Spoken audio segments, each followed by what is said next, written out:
I mean, first thing first, I know it's day before New Year's Eve. I know the football team's in Dallas, but the environment in there, we could finally feel the building. I thought the crowd, I don't know how many people were there, but their energy made a big impact in the second half. So it was great. It was great. I'm excited to see what it looks like going forward. Our guys battled. After the first half, that was a little bit rocky. I thought we started good, and then got in some foul trouble, and then we let our offense kind of affect us a lot in the first half. And it wasn't bad offense. We were just missing a lot of layups and missing a lot of bunnies.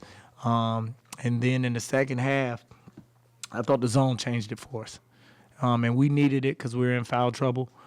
So it was a good adjustment that we came up with. The staff talked about it. We talked about it at half. We kind of had it in our back pocket, and we needed it, and it changed the game for us. Coach, you mentioned it, that zone defense on point in that second half. As a coach, would you say in-game or practice repetitions helps more, or is it a combination? Ooh, that's a great question. I would say most coaches, and this is most coaches' downfall, is we're creatures of habit, and we don't like to do anything we haven't practiced. You know what I mean? So it's hard to say, you start watching stuff, oh, we should do this, and we've never done it, and you don't want it to go bad. You know, we've practiced the zone, we've played the zone, we've gotten more work at it, so it's something we'll throw out there and we'll show a lot. So I felt comfortable going to it. Now, some of the stuff we had to adjust in the zone, like their ball screens and how we guarded the ball screens and ball went middle, we switched up some stuff. That was just on the fly in the game. And the guys did a great job of executing and bringing it from the huddle to the court. But I would say I'm big on it's hard to execute stuff if you don't practice it. Coach, about second half spark when you lose Malik, obviously he played last 8 minutes or so. Yep. And then you get him back second half, and then between him and Tre, just that response from your team. Yep, and that's why those guys are here. You know what I mean? That's why you go find guys in the portal who've played big-time basketball in big environments. You know, Tre's won the Big Ten championship, been in the Sweet 16. Malik played in the Big Ten, so, you know, they're playing in big games at Indiana, which is a blue blood. So they have some type of substance about them in games like this where they won't necessarily be afraid. And the same thing with True. And those guys just did a good job of just battling. Everybody made big plays. Like I told True in there, his tip-in at halftime was huge. It doesn't look like a lot, but being down 10 instead of 12 looks different and feels different. You know what I mean? And that tip-in changed us and gave us some momentum. Do you ever take a breath and realize, hey, it's my first ACC win as a head coach? You know, like, does that enter this at all? Or? No. You know, the biggest thing was it's the first time I was like, oh, this is fun. Coaching, you know, it's a game. We're down. You got to battle. You got to look at your play card, call something you think going to work. You know, we haven't been in a lot of games like this. So it was more exciting than anything. And the guys were excited. And I knew we were struggling a little bit, but I never felt like we were out of it. I never felt like it was getting away from us. I thought we were playing the right way. It just hadn't came together yet, and it still really didn't click. We did enough to win the game, and the guys did a great job, but it didn't click to how we should be and who I think we are. Speaking of games like this, how do games like this help define your team's identity moving forward? Just to give them confidence and knowing that we can win games like this. We can be down at 10, down 10 and come back. You know, Malik can be in foul trouble. We can win without him, you know what I mean? And just little things like that, just those little data points will give us confidence and grow. We're still a young team in the sense of, like, it's not like we're all new. Staff's new, players are new, so all this stuff we're going through for the first time. So once we go through it, it just will benefit us. And this is what every conference game is like and going to be like in ACC. I think you have a lot of teams who are really good. Like Pitt's a good team. I know their record and some of their, but, you know, they're figuring themselves out too. You know, they're missing their starting center who's been out the whole year. So their team looks different. But this is the ACC. This is what every game going to be like. Obviously, I'm sure you don't like the 2 for 19 part, but then you get 2 threes in the clutch there at the beginning. What is the progression on that aspect? How you kind of see it? We just, you know, to be honest with you, I gave the guys some data and some offensive stuff, and I told them, you know, the number 1 team in the country is Arizona. They make 6 threes a game. We make 7.5. You can win. You can be good offensively. They're number 10 offensively.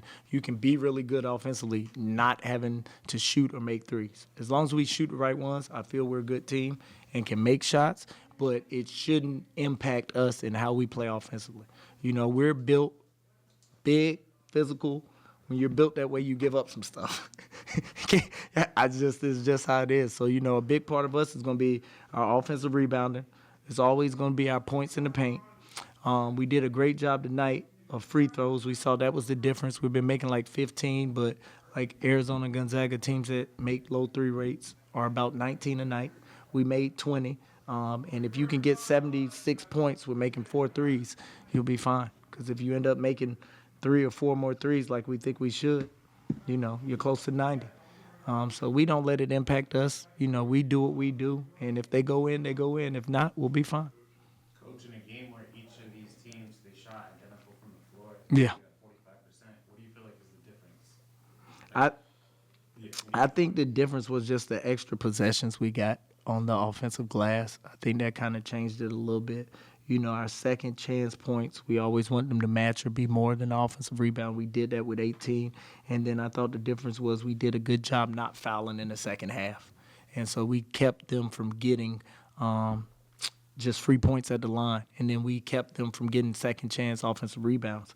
And I thought that was the difference in the game. I think our size and our physicality down the stretch separated us. Trey scored 7 points in clutch time, including a 3, 2 like big finishes in the paint. What were you seeing in those moments? Just trusting myself. I've been playing college basketball for a long time. I know how to close games, and then my teammates just trusting me, being ready to score the ball if I kick it out to them. But when they gave me my opportunities, I just took them, and they trusted me, and I was able to knock them down like I'm supposed to, leader. So I was supposed to do. All good. How do you stay composed like when the game starts to slow down and that margin for error just disappears? I trust myself. I like close games. I'm good at closing games, and I trust the guys around me, and I feel like they trust me, and that's the biggest thing.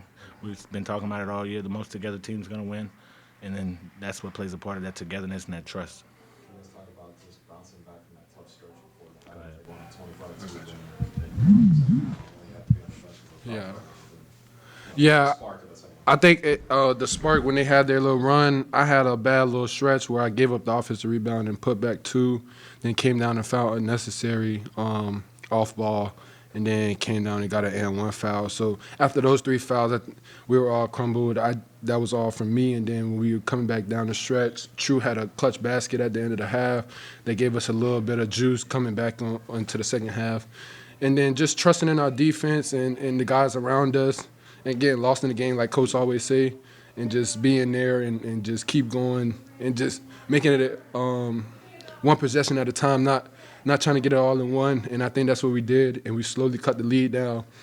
They were there with us for a long time, and then we were able to take that next step into the promised land so we could get the win today. Malik, seems like you're never hesitant when you want to try and get a basket for the team. How do you develop that type of mindset? Just the trust, just the trust from my coaching staff, the trust from the players, and just the work I put in every single day. I think that's the 3 main factors, and that's all I can think of is those are 3. Trust is my main factor. 2 is coach believe in me to get a basket, and that's my ultimate. I don't know how to explain it. It's just my ultimate goal. If coach trusts me and my guys trust me to go get one, I'm going to go get one for them. And they trust me to do it every time. So. Speaking of Coach Malik, Coach Lucas mentioned it. He told you he believed at the beginning of the year you're an All-American caliber type of player. In games like this where it gets messy, do you feel like there's a responsibility to take over and take control of the game? Yes. I don't think it's more so take over. It's more so just understanding what needs to be done. Because it takes all 5 guys to get a solid dub like this. I mean, everybody played well on both sides of it, especially going into that second half. I think everybody contributed to this win, and not just me. As you see, Trey had a huge second half going into it. So, I mean, I think all 5 of our guys on the court are locked in and loaded every time we got a chance to win each game, and coach believes in us every time. 3-point shooting is a struggle for most of the game. At the end, you got to take the ones you really needed. What would you see a little differently there in those final couple minutes that maybe changed? We're gonna make our threes. I mean, today, we shot enough threes. 22 attempts. We just made 4. I mean, we're getting good shot attempts. It's not like they're bad contested threes that we're shooting. We're just not making them. So, I mean, we're going to get in the lab every single day as usual, and we're going to keep shooting the ball. We're not scared to shoot it. We know our identity is in the paint, but we get wide open shots, we're going to take those shots. Trey, as the point guard, how do you balance getting your own shots and getting your teammates going? Just confidence. This is what I do. That's just plain and simple. I mean, my guys trust me. When they're open, I'm gonna get it to them no matter where it's at. And then when they know if I'm open and they don't, and I look for them first, and I don't see nothing, they know I'm have that ability to go score. So I mean, I feel like it's a fair balance. But as that point guard and as that leader, I try to get my guys going early, as you can see. So I mean, just continue to feed into them, and then it gets me going. I'm able to get myself going. Some of our guys need others to get themselves going, and that's why I come in. I'm that battery, just to give them that energy and get them going. Question for each of you. What's one thing that you're most proud of during this game, and one thing that each of you feel like needs to get cleaned up? I'm proud of the whole team, just, buying in, going down 10 at the half and coming back and being able to get stops that we needed down the stretch and big rebounds and stuff like that. So I'm proud of our guys on the defensive end, just really locking in and staying with the game and not letting that game fall apart and letting them take a bigger lead. Yeah, I feel like, it's a lot to clean up. We got to continue to get better defensively and just make shots. The first half was tough. Everybody understands that. You watched the game. It was a tough half. We couldn't get anything to fall. I know I couldn't. So, just continue to be resilient and get back in the gym. We can't beat ourselves up too much. We got to enjoy this win. It's hard to win in the ACC. It's hard to win in any conference in college basketball. So don't beat ourselves up about it, but understand what our goals are and what we need to do, and then just go back to the drawing board and get ready for the next one. Yep.